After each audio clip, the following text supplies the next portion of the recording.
नमस्कार दोस्तों, target with PS Parihar channel में आपका स्वागत है। सुबह के इस वीडियो में ऐसी सूचनाएं होती हैं जो विभिन्न समाचार पत्रों पर छाई हुई होती हैं और विद्यार्थियों के लिए आवश्यक होती हैं। तो आइए शुरू करते हैं और देख लेते हैं कि आज के समाचार पत्रों में ऐसी कौन कौन सी सूचनाएं हैं। तो वीडियो को जल्दी से लाइक कर दें, शेयर कर दें और जिन छात्रों ने चैनल को अभी भी सब्सक्राइब न किया हो तो जल्दी से सब्सक्राइब कर लें ताकि आप लोगों को भी इसी प्रकार की ऑथेंटिक अपडेट सबसे पहले मिलती रहे। आगे बढ़ने से पहले एक सूचना उन विद्यार्थियों के लिए है जो सीटीईटी की तैयारी कर रहे हैं। वे विद्यार्थी आलिव बोर्ड की वेबसाइट में फ्री मॉक टेस्ट दे सकते हैं, बिल्कुल नए पैटर्न पर। जिस तरीके से सीबीएसई ने हाल ही में घोषणा की है कि सीटीईटी में जो क्वेश्चन पूछे जाएंगे उनका पैटर्न बदल दिया जाएगा, प्रॉब्लम सॉल्विंग इत्यादि के जो क्वेश्चन है वो ज़्यादा पूछे जाएंगे, उसी के हिसाब से ये जो ऑनलाइन टेस्ट है वो तैयार किया गया है। लिंक मैंने डिस्क्रिप्शन बॉक्स में दे दी है। जब आप टेस्ट दे लेंगे उसके बाद में आपको रैंक भी पता चलेगी और जितने सारे क्वेश्चन हैं उनमें आपकी क्या, किस भाग में आपकी कितनी मजबूती है और आपकी क्या क्या कमियां, ये भी आपको मालूम चल जाएंगी। जो लिंक मैंने आप लोगों को दी है वहां पर आप लोग एक ईमेल डालेंगे, एक पासवर्ड डालेंगे और अपना मोबाइल नंबर डालेंगे, रजिस्टर करेंगे और पूरा का पूरा जो टेस्ट है वो ओपन हो जाएगा। क्योंकि इस बार सीटीईटी की जो परीक्षा हो रही है वो ऑनलाइन हो रही है पहली बार, और आपको सहूलियत भी मिलेगी कि जो ऑनलाइन टेस्ट होता है वो कैसा होगा। खास तौर से उन विद्यार्थियों को के लिए अच्छा होगा जिन्होंने पहले इस तरीके की परीक्षा नहीं दी है। चलिए शुरू करते हैं अब आज की सूचना को। सभी रिक्त पदों पर शुरू होंगी भर्तियां, समूह ग पर फैसला जल्द। लिखा हुआ सेवानिवृत्त से रिक्त पदों पर शुरू होंगी भर्तियां और तृतीय श्रेणी के रिक्त पदों पर भर्ती पर फैसला जल्द। राज्य सरकार ने सरकारी विभागों में सेवानिवृत्त के बाद रिक्त होने वाले पदों पर भर्ती प्रक्रिया शुरू करने के निर्देश दिए हैं। अपर मुख्य सचिव कार्मिक देवेश चतुर्वेदी ने इस संबंध में सभी विभागाध्यक्षों को निर्देश भेजा है। इसमें कहा गया है कि जरूरत हो तो उच्च स्तर से तत्काल अनुमोदन ले लिया जाए। इसके बारे में मैंने 2 दिन पहले एक वीडियो बनाया था जिसमें 8 तारीख को एक शासनादेश जारी किया गया था, उसी के बारे में आज के समाचार पत्रों में ये जानकारी दी गई है। लिखा है कि शासनादेश में कहा गया है कि शासकीय कामों का तेजी से समयबद्ध निस्तारण सरकार की प्राथमिकताओं में है, इसलिए विभागों में रिक्त पदों को भी जल्द भरा जाना जरूरी है। रिक्त पदों को भरने के लिए शासन द्वारा समय समय पर निर्देश दिए जाते रहे और इस संबंध में विभागों द्वारा पूर्व में खाली पदों को भरने के संबंध में अधियाचन भेजा जा चुका है। अधियाचन भेजे हुए करीब साल भर होने को आ रहा है। इस दौरान विभागों में और भी पद रिक्त हुए होंगे, इसलिए अपने अपने विभाग से संबंधित शासन स्तर पर विभागाध्यक्ष, निदेशालय, मंडल, जिला स्तर पर रिक्त पदों को भरने के लिए कार्रवाई की जाए।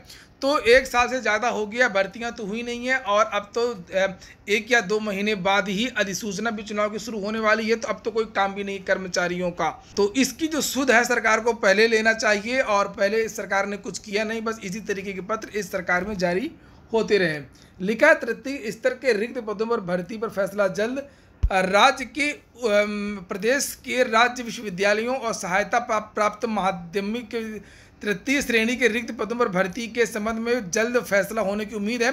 भर्ती का अधिकार पहले की तरह विश्वविद्यालयों और महाविद्यालयों को ही देने पर विचार चल रहा है। उत्तर प्रदेश विश्वविद्यालय महाविद्यालय शिक्षक संघ महासंघ के आह्वान पर गत 5 अक्टूबर को सभी जिला मुख्यालयों पर धरने पर यह मुद्दा उठाया गया। तो यूपी SSC तो कुछ काम कर ही नहीं रहा है, अब यही सब होगा। अगली सूचना उत्तर प्रदेश लोक सेवा आयोग की है। प्रदेश के 1505 केंद्रों में होगी पीसीएस परीक्षा। पीसीएस 2021 सहायक वन संरक्षक क्षेत्रीय वन अधिकारी की प्रारंभिक परीक्षा के लिए केंद्रों का निर्धारण कर लिया गया है। प्रारंभिक परीक्षा 24 अक्टूबर को प्रदेश के 31 जिलों के 1505 केंद्रों पर होगी। वहीं पर 4 सीधी भर्तियों के कट ऑफ अंक भी जारी कर दिए हैं लोक सेवा आयोग ने। लिखा है उत्तर प्रदेश लोक सेवा आयोग ने 4 सीधी भर्तियों के कट ऑफ व प्राप्तांक सोमवार को जारी कर दिए। इसके तहत प्राविधिक शिक्षा विभाग में प्रवक्ता chemical fertilizer, architecture, pharmacy, physics, अंग्रेजी प्रवक्ता, कॉमर्स एवं वर्कशॉप इंस्ट्रक्टर आदि के पद पर भर्ती के लिए इंटरव्यू कराए गए थे। कट ऑफ व प्राप्तांक यानी मार्कशीट 18 अक्टूबर तक आयोग की वेबसाइट पर उपलब्ध रहेगी। तो यहाँ पर अन्य भर्तियों के बारे में भी लिखा है कि अन्य भर्तियों में भी जो है उनके जो अंक हैं वो भी जारी कर दिए गए हैं। जैसे यहाँ पर लिखा है कि संस्थागत वित्त एवं सर्वहित बीमा निदेशालय में सहायक सांख्यिकी अधिकारी, इंडस्ट्री डिपार्टमेंट में सहायक सांख्यिकी अधिकारी, पर्यटन विभाग में सहायक सांख्यिकी अधिकारी यानी ASO, ट्रांसपोर्ट विभाग में सहायक सांख्यिकी अधिकारी, राज्य शैक्षिक अनुसंधान एवं प्रशिक्षण परिषद में प्रवक्ता physics, chemistry, biology, education, art, social science में प्रवक्ता साइकोलॉजी और शिक्षा विभाग में प्रवक्ता हिंदी, ये सब जो भर्तियां हुई थी, सीधी भर्तियां हुई थी, इनके सभी के जो कट ऑफ अंक हैं और जो मार्कशीट है वो जारी कर दिए गए हैं। 18 अक्टूबर तक विद्यार्थी ये अंक और मार्कशीट देख सकते हैं। एडेड जूनियर हाई स्कूल भर्ती के बारे में भी कुछ सूचना है। लिखा है सहायक अध्यापक भर्ती परीक्षा पर एसटीएफ की नजर रहेगी। नकल विहीन परीक्षा के लिए सचिव ने डीजीपी को पत्र लिखा हुआ है। और लिखा है सहायक अध्यापक प्रधानाचार्य भर्ती 17 अक्टूबर को सूबे के सभी मंडल मुख्यालयों में होगी। सहायक अध्यापक की परीक्षा 1 पाली में, जबकि प्रधानाध्यापक की परीक्षा 2 पालियों में संपन्न होगी। नकल विहीन और सूचितापूर्ण परीक्षा कराने के लिए पुलिस महानिदेशक को पत्र लिखा गया है। और पेपर वायरल इत्यादि की जो झूठी खबरें वायरल करेगा उसके खिलाफ कार्रवाई भी की जाएगी। लिखा हुआ है कि सचिव उत्तर प्रदेश शासन अनामिका सिंह ने पुलिस महानिदेशक को पत्र लिखा कि पूर्व में प्रतियोगी परीक्षाओं के दौरान असामाजिक तत्व शुचिता को भंग करने के लिए सोशल मीडिया के माध्यम से प्रश्न पत्र लीक होने जैसी भ्रामक बातें वायरल करते रहते हैं। इससे आमजन में भ्रम की स्थिति उत्पन्न होती है। साथ ही परीक्षा अवधि से पूर्व प्रश्न पत्र लीक कराने का प्रयास करने एवं साल्वर गैंग के माध्यम से भर्तियों को अवैध रूप से प्रयास किया था। तो ये सब बातें यहाँ पर लिखी हुई हैं। ये डराने की कोशिश है सरकार की और चयन बोर्ड की, ताकि विद्यार्थी जान भी जाए कि पेपर आउट हुआ तो इसके बारे में कोई चर्चा न करे। हालांकि आप सभी लोग जानते हैं, मैं भी जानता हूं कि स्टाफ नर्स की भर्ती में पेपर आउट हुआ था कि नहीं आउट हुआ था। 69,000 शिक्षक भर्ती में पेपर आउट हुआ था या नहीं हुआ था। एलटी ग्रेड शिक्षक भर्ती में पेपर आउट हुआ था या नहीं हुआ था। पिछली सीटीईटी की जो परीक्षा हुई थी उत्तर प्रदेश से, आगरा से, वो पेपर आउट हुआ था या नहीं हुआ था। लिखा हुआ एडेड जूनियर का प्रश्न पत्र खोलते समय वीडियो रिकॉर्डिंग कराई जाएगी। चूंकि परीक्षा मंडल मुख्यालय पर हो रही है, इसलिए बस स्टेशनों, रेलवे स्टेशनों आदि की व्यवस्था सुदृढ़ की जाएगी।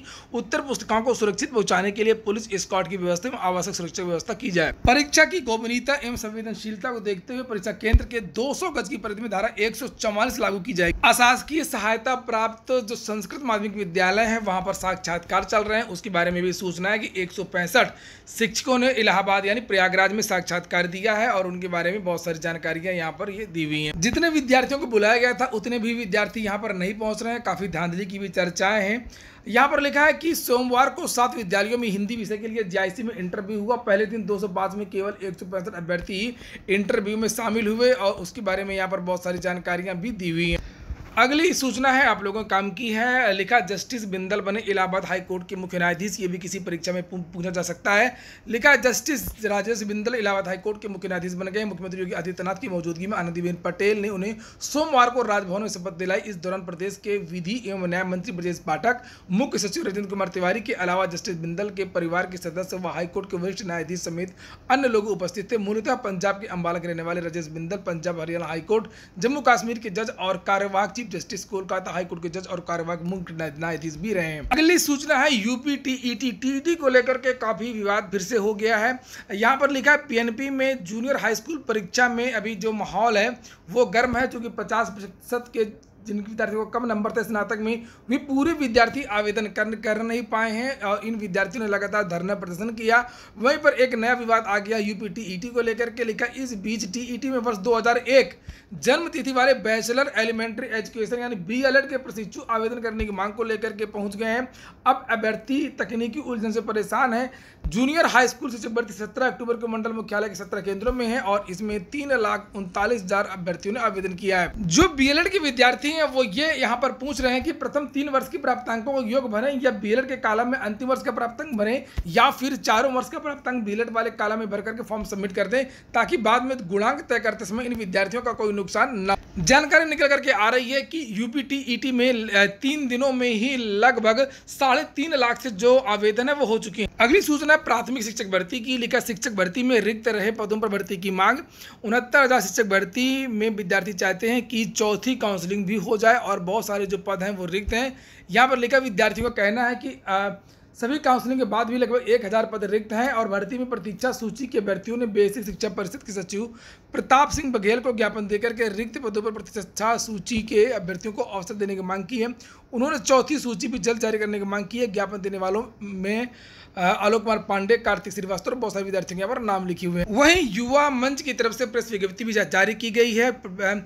आज एक बड़ी मीटिंग भी है पत्थर गिरजाघर में। उत्तर प्रदेश में भर्तियों को जो हाल है, विज्ञापन जारी नहीं हो रहे हैं, भर्तियां लंबित हैं, उसके परिप्रेक्ष्य में यहाँ पर लिखा है प्रदेश में 5 लाख रिक्त पदों को भरने, लंबित भर्तियों को हर हाल में चुनाव पूर्व पूरा करने, हर युवा को गरिमापूर्ण रोजगार की गारंटी जैसे मुद्दों पर युवा मंच के बैनर तले पत्थर गिरजाघर में 41वें दिन रोजगार आंदोलन जारी रहा। रिक्त पदों को भरने और करोड़ों रोजगार सृजन के योगी सरकार के दावे व प्रोपेगेंडा से युवाओं में आक्रोश व्याप्त है। 17 तारीख को जूनियर शिक्षक भर्ती परीक्षा के उपरांत आंदोलन तेज करने की रूपरेखा बनाई जा रही है और कल धरना स्थल में मीटिंग बुलाई गई है। तो मीटिंग में निर्णय होगा कि 17 तारीख के बाद में एडेड जूनियर हाई स्कूल भर्ती के बाद में किस तरीके से आंदोलन किया जाए, इसको आगे बढ़ाया जाए। चूँकि सरकार जो भर्तियाँ हैं वो समाचार पत्रों के माध्यम से दे रही है, लेकिन वास्तव में उत्तर प्रदेश में कोई भर्ती आ नहीं रही है और ना ही पुरानी भर्तियां कंप्लीट हो रही हैं। आपको बता दें कि युवा मंच की तरफ से पिछले लगभग 41 दिन से प्रयागराज में लगातार भर्तियों को लेकर के धरना प्रदर्शन चल रहा है पत्थर गिरजागर सिविल लाइंस में।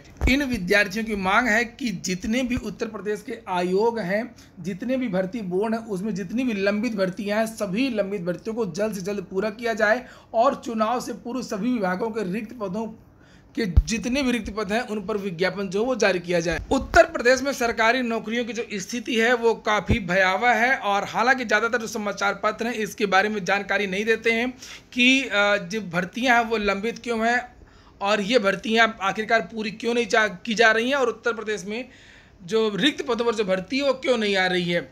यहाँ पर कुछ समाचार पत्र हैं जो सही जानकारी देते हैं। देखिए, लिखा हुआ है कि नौकरी के आस में है माँ के गिरवी गहने, ब्याज की किस्त और 4 बहनों को विवाह। कुछ विद्यार्थियों की यहाँ पर बात है, लेकिन नौकरी नहीं मिली, इस कारण से पत्नी छोड़ गई, बेटी पालना हुआ मुश्किल, कर्ज से पढ़े, हमेशा फर्स्ट डिवीजन आए, अब बढ़ते ब्याज की किस्तों की चिंता है, 2.5 लाख का कर्ज, 7 लाख। एक विद्यार्थी का कहना है जमीन बेची, बहनों से उधार लेकर के तैयारी की, अब करनी पड़ रही है मजदूरी, माँ ने पत्थर तोड़े, गहने गिरवी रख करके पढ़ाई करवाई। तो ये हाल है विद्यार्थियों जिस पर कोई भी सरकारें ध्यान नहीं देती हैं, चाहे वो कोई भी राज्य हो, चाहे वो कोई भी सरकार हो। अगली सूचना नोबेल पुरस्कार की। आजकल नोबेल पुरस्कार दिए जा रहे हैं। यहाँ पर लिखा अर्थशास्त्री डेविड कार्ड को मिलेगी पुरस्कार की आधी राशि, शेष जोशुआ एंग्रिस्ट व गुइदो इम्बेस को मिलेगी। 3 लोगों को नोबेल पुरस्कार दिया गया है, डेविड कार्ड को, जोशुआ एंग्रिस्ट को और गुइदो इम्ब्रेस को। इन्हें आप लोग यहाँ पर देख सकते हैं और ये तीनों अमेरिकी हैं। लिखा है अमेरिका आधारित 3 अर्थशास्त्रियों को इस बार अर्थशास्त्र का नोबेल पुरस्कार दिया जाएगा। इनमें डेविड कार्ड, जोशुआ एंग्रिस्ट और गुइदो इम्ब्रेस शामिल हैं। अगली सूचना है 51 लाख छात्रों को मिलेगा 4260 करोड़ रुपए का वजीफा, आवेदन शुरू है। लिखा है कि प्रदेश में चालू वित्त वर्ष में 51 लाख छात्रों को छात्रपूर्ति एवं शुल्क प्रतिपूर्ति के रूप में 4260 करोड़ रुपए दिए जाएंगे। नीचे लिखा समीक्षा बैठक में प्रमुख सचिव समाज कल्याण के रविंद्र नायक ने बताया कि पूर्व दशम संस्था में स्तर पर छात्रों को ऑनलाइन आवेदन का काम 12 अक्टूबर तक पूरा कर लेना, यानी आज। ऑनलाइन अग्रसारण के लिए 21 अक्टूबर तक होगा। दशमोत्तर छात्रवृत्ति की संस्था स्तर पर छात्रों को 21 अक्टूबर तक आवेदन करना है, 21 अक्टूबर तक याद रखिएगा, और 28 अक्टूबर तक संस्था स्तर से ऑनलाइन आवेदन का अग्रसारण किया जाना, वहां से आगे भेज दिया जाएगा। वहीं पर अधिसूचना की आहट शुरू हो गई है, जल्द लग सकती है उत्तर प्रदेश में चुनाव की अधिसूचना। इस समाचार पत्रों में लिखा हुआ 1 नवंबर से नहीं हो सकेंगे डीएम और राजस्व अधिकारियों के तबादले। अगली सूचना है पीसीएस 2021 प्रारंभिक परीक्षा में बदले आरक्षण की व्यवस्था। उत्तर प्रदेश लोक सेवा आयोग पीसीएस एसीएफ आरएफओ यानी सम्मिलित राज्य प्रवर अधीनस्थ सेवा सहायक वन संरक्षक क्षेत्रीय वन अधिकारी प्रारंभिक परीक्षा 24 अक्टूबर को आयोजित करेगा। सूबे के 31 जिलों में 2 सत्रों में परीक्षा कराई जाएगी। अभ्यर्थियों का प्रवेश पत्र जारी कर दिया गया है। इसके पहले योग्य अभ्यर्थियों को आगे बढ़ाने का हवाला देकर के प्रारंभिक परीक्षा में आरक्षण व्यवस्था खत्म करने की मांग उठी थी। इसके लिए मुख्यमंत्री को पत्र भी लिखा था। उक्त मामले में इलाहाबाद हाईकोर्ट में याचिका भी दाखिल की गई है। याचिका पर अक्टूबर महीने के अंत में सुनवाई होने के आसार हैं। याचिका दाखिल करने वाले प्रतियोगी छात्र संघर्ष समिति के अध्यक्ष अवनीश पांडे का तर्क है कि पीसीएस 2015-18 तक परीक्षाओं में सामान्य व ओबीसी वर्ग की मेरिट लगभग बराबर रहती थी। इसके पीछे शुरुआत से आरक्षण लागू होना है। प्री और मेंस में आरक्षण लागू होता था। इसके बाद अंतिम परिणाम तैयार करते समय भी आरक्षण लागू होता था।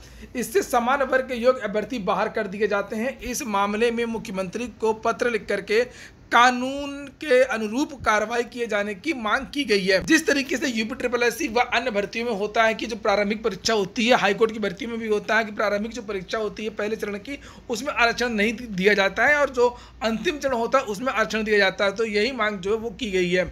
अगली सूचना है दरोगा भर्ती की। आज के समाचार पत्रों के माध्यम से जानकारी दी गई है कि बहुत जल्दी पुलिस भर्ती एवं प्रोन्नत बोर्ड दरोगा भर्ती का विस्तृत कार्यक्रम जारी कर सकता है और इसकी जो परीक्षा है वो नवंबर और दिसंबर के महीने में ऑनलाइन होगी। ये देखिए लिखा है उत्तर प्रदेश पुलिस भर्ती एवं प्रोन्नत बोर्ड बहुत जल्द नागरिक पुलिस में सब इंस्पेक्टर, पीएसी में प्लाटून कमांडर व अग्निशमन विभाग में अग्निशमन अधिकारी द्वितीय के 9,534 पदों पर भर्ती के लिए परीक्षा तिथि का शेड्यूल जारी करेगा। यूपी पुलिस एसआई भर्ती की तिथियां uppbpb.gov.in पर जारी होंगी। इस भर्ती के लिए आवेदन की जो प्रक्रिया मई जून के माह में संपन्न हुई थी और यहां पर यह लिखा हुआ है कि परीक्षा के आयोजन की तैयारियां शुरू कर दी हैं। रिपोर्ट्स के मुताबिक नवंबर और दिसंबर के महीने में ये परीक्षाएं शुरू हो सकती हैं। तो ठीक है दोस्तों, ये हो गया आज का वीडियो अगर आपको अच्छा लगा हो, आपके काम का हो तो लाइक अवश्य कर दें। जिन छात्रों ने चैनल को सब्सक्राइब न किया हो सब्सक्राइब कर लें। पूरा वीडियो सुनने के लिए बहुत बहुत धन्यवाद।